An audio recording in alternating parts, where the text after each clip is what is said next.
Hello, Ebenezer family. This is Pastor Wes here with your midweek moment. I hope you guys are having a wonderful week. And this upcoming Sunday, we're going to be continuing on in our study of Joshua, looking at the faithfulness of God. And I'm going to be speaking from Joshua chapter 6, looking at the fall of Jericho. So I'm just going to briefly read a portion of our passage for you here.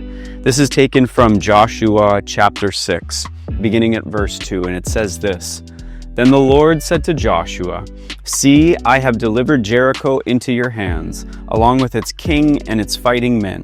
March around the city once with all the armed men. Do this for 6 days. Have 7 priests carry trumpets of the ram's horn in front of the ark. Then on the 7th day, march around the city 7 times with the priests blowing the trumpets. When you hear them sound a long blast on the trumpets, have the whole army give a loud shout. Then the wall of the city will collapse and the army will go straight in, everyone straight in."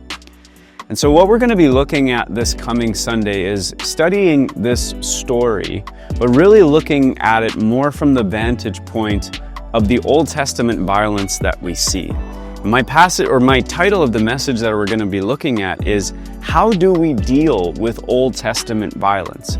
One generation looks at this story and they see the promise of God's faithfulness. They see God's victory. They see how God delivered his people this great victory.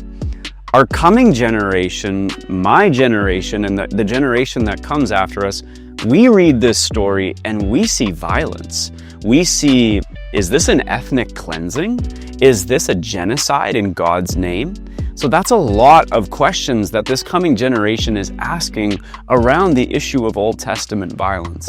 And so that's what we're going to be looking at this Sunday. How do we handle these passages that are violent in the Old Testament? And how do we handle them in a way that is biblically faithful and humble?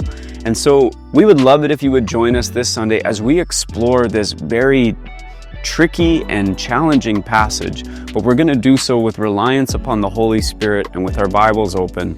And so we really hope and pray that you'll join us. Our services are 8:30, 10, and 11:30 as always, or you can join us online at ebenezerbaptist.ca. We look forward to seeing you. Have a great rest of your week.